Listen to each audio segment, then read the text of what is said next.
స్వామి శరణం. స్వామి శరణయ్యప్ప. మిత్రులందరికీ కూడా నమస్మాంజలి. వ్యాపార ఒత్తిళ్ల వల్ల, కొన్ని కుటుంబ బాధ్యతల వల్ల ఇంతకాలం మీ ముందుకి వీడియో రూపంలో యూట్యూబ్ ద్వారా ముందుకు రాలేకపోయాను, క్షమించాలి. మన హిందూ మనోభావాలు దెబ్బతినే విధంగా, మన ఆచారాలకి సాంప్రదాయాలకి తూట్లు పొడిచే విధంగా గత ప్రభుత్వంలో తిరుపతిలో జరిగిన అరాచకాలకి, అపచారాలకి మన శ్రీధర్మశాస్త్ర సేవా సమితి తరఫున నిరసన తెలియజేస్తున్నాను, ఖండిస్తున్నాను. ఈ విషయంలో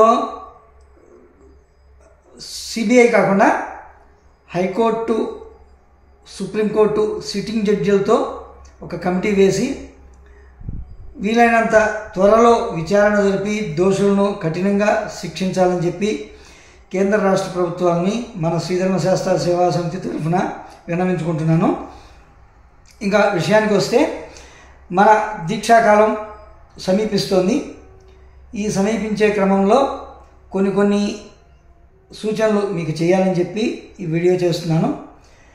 గత సంవత్సర కాలంగా మండల దీక్ష అనేది 48 రోజులకు మార్చబడింది. ట్రావెన్కోర్ దేవస్వం బోర్డు వాళ్ళు మండల దీక్షను 48 రోజులుగా నిర్ణయించారు అని చెప్పి ప్రచారం చేస్తూ వస్తున్నాము.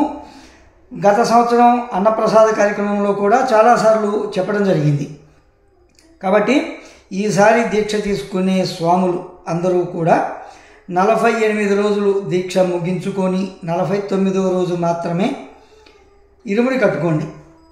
ఖచ్చితంగా ఒక్కసారి వేసుకున్నా, 10 సార్లు వేసుకున్నా, 40 సార్లు వేసుకున్నా అందరూ కూడా అయ్యప్ప స్వాములే. మన గౌరవ మాజీ ముఖ్యమంత్రి గారు చెప్పినట్టు సూపర్ స్వాములు ఎవరు ఉండరు ఇక్కడ, అందరూ అయ్యప్ప స్వాములే. వీళ్ళల్లో పూజా కార్యక్రమాలు సీనియారిటీని బట్టి గురుస్వాములు అవుతారు, కానీ సూపర్ స్వాములు అనేది నేను మొన్న ఆయన చెప్పినప్పుడే విన్నా. నాకు కూడా తెలియదు, నేను కూడా ఇంకో 10 సంవత్సరాలు వేస్తే సూపర్ స్వామిని అవుతానేమో ఆయన చెప్పినట్టుగా. సరే, ఆయన విషయం పక్కన పెడితే, ఇంకా 48 రోజులు అందరూ కూడా దీక్ష చేయండి. 48 రోజులు దీక్ష చేసిన వాడు మాత్రమే పడి ఎక్కాలి. 48 రోజులు దీక్ష చేయడానికి కుదరని వాళ్ళు, ఆరోగ్యము, కుటుంబ పరిస్థితులు సహకరించని వాళ్ళు, సమయము, ఉద్యోగ బాధ్యతలు సహకరించిన వాళ్ళు దయచేసి ఎవరు కూడా ఈ అర్ధమాలలు, పావలా మాలలు, 9 రోజుల మాలలు, 5 రోజుల మాలలు, ఇన్స్టెంట్ మాలలు వేయొద్దు, దయచేసి చెప్తున్నా. దేవాలయాల్లో మాలాధారణ చేసే గురుస్వాములు కానివ్వండి, నంబూద్రీలు కానివ్వండి, స్వామి ఎప్పుడు వెళ్తున్నావు నువ్వు, అప్పటికి ఎన్ని రోజులు అవుతుంది, ఎన్ని రోజులు దీక్ష చేస్తున్నావు. ఇవాళ కొన్ని దేవాలయాల్లో కనీసం పలకరించే సమయం కూడా లేకుండా మాల వెంట మాల వేసేస్తున్నారు. నీకు గురుస్వామి ఎవడు, నువ్వెవరితో యాత్ర చేస్తున్నావు, నువ్వు పీఠం ఎక్కడ పెట్టుకుంటున్నావు, నువ్వు దీక్ష ఎన్ని రోజులు చేస్తున్నావు, ఇవి ఏవి అడగకుండా మాలలో వీళ్ళు వెళ్తున్నారు, వాళ్ళు మాలలో తగిలిచ్చేసి పంపించేస్తున్నారు. వీడు ఏం చేస్తున్నారో తెలియట్లా. దయచేసి గురుస్వాములు కూడా మీకు వీలైనంత వరకు అవసరమైతే మ్యాన్ పవర్ పెంచుకోండి. ఒక మనిషిని అదనంగా పెట్టి, నీది ఎన్నోసారి మాల, ఎన్ని రోజులు దీక్ష చేస్తున్నావు, పీఠం ఉందా, గురుస్వామి ఉన్నాడా, 3 పడుల వరకు ఖచ్చితంగా గురుస్వామి ఆధ్వర్యంలో మాత్రమే దీక్ష చేయాలి, యాత్ర చేయాలి.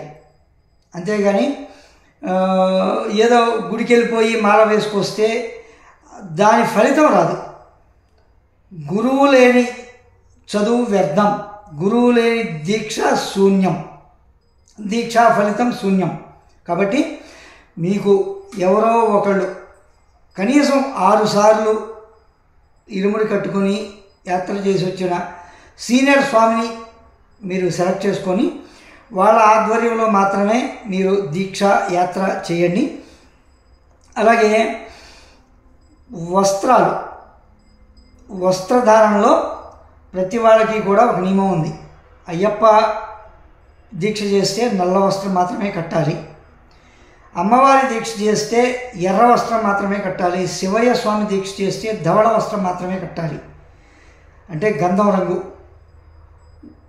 దేనికి దానికి ఏ దీక్షకు ఆ దీక్షకి ఒక నియమం ఉంది, వస్త్ర నిబంధన ఉంది. అలాగే కొంతమంది పైన ఒక టవల్ వేస్తారు, మధ్యలో ఒక చొక్కా వేస్తారు, కింద ఒక లుంగినో ప్యాంటో కడతారు. అంటే వాళ్ళు ఏకకాలంలో 3 మాలలు వేస్తున్నారు. ఒక్క మండల కాలంలో ఒక మాల మాత్రమే వెయ్యాలి, ఒక దీక్ష మాత్రమే చేయాలి.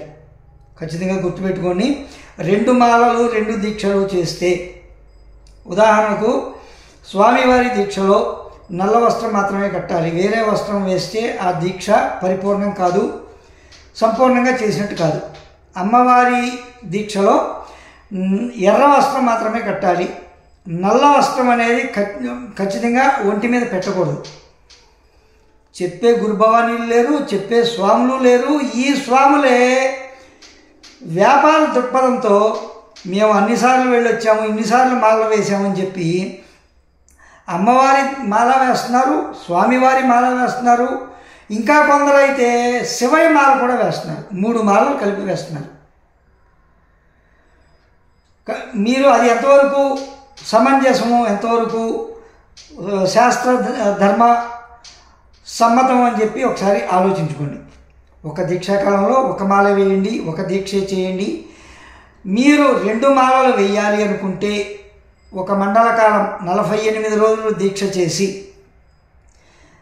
ఇరుముడి ఇచ్చి వచ్చి దీక్షా విరమణ చేసిన తరువాత మాత్రమే మాల వేయండి, 2వ మాల వేయండి, మళ్ళీ మండల కాలం దీక్ష చేయండి. అంతేగాని ఒక మండలంలో 2-3 మాలలు వేయద్దు దయచేసి.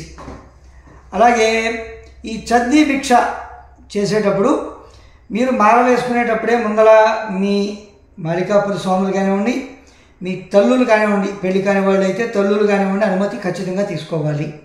ఎందుకంటే ఈ మండల కాలం 48 రోజులు మేము నీకు వండి పెడతాము, మాకు ఇబ్బంది వచ్చిన రోజు మాత్రమే మీరు బయటికి వెళ్దురు కానీ అని చెప్పి వాళ్ళ చేత నో అబ్జెక్షన్ ఆ మాట తీసుకున్న తర్వాత మాత్రమే మీరు మాల వేసుకోండి, దీక్ష చేయండి, పీఠం పెట్టండి.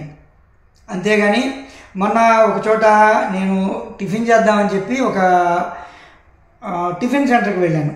ఒక 3 స్వాములు వాళ్ళ మాలికాపురాలు వాళ్ళ పిల్లలతో సహా వచ్చారు.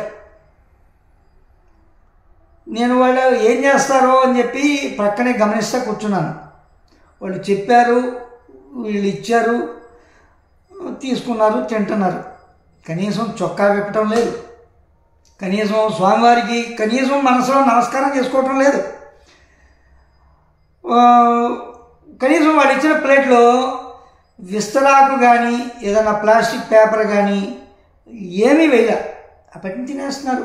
అందరూ తిన్న ప్లేట్లోనే వెళ్ళి తినేస్తున్నారు. దీక్ష చేసిన ఫలితం ఏముంది? నేను దగ్గరకు వెళ్ళి స్వామి ఏమనుకోకండి, మీరు ఈ రకంగా తినవచ్చా?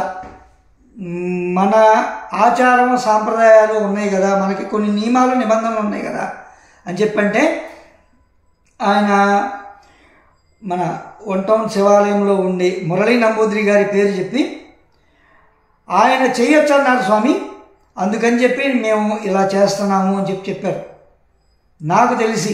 నాకు తెలిసి మురళీ నంబూద్రి గారు అలాంటి మాటలు చెప్పరు. మీకు ఏదైనా ఇబ్బంది ఉన్నప్పుడు శుచిగా శుభ్రంగా ఎక్కడైనా చేసి పెడతారేమో చూసుకొని అక్కడ మీరు సెలెక్ట్ చేసుకొని తినండి అంటారే కానీ మీరు ఎక్కడ పడితే అక్కడ ఏది పడితే తినేయండి అని చెప్పరు. కాబట్టి ఈ నియమాలు నిబంధనలు పాటించగలిగిన వారు మాత్రమే మాలలు వేయండి, దీక్షలు చేయండి. మిగిలిన విషయాలు నేను ఇంకొక వీడియోలో చెప్తాను. అందరూ కూడా మీ దీక్షాకాలం 48 రోజులు మాత్రమే గుర్తుపెట్టుకోండి. స్వామి శరణం, స్వామి శరణమయ్యప్ప, అన్నదాన ప్రభువే శరణమయ్యప్ప.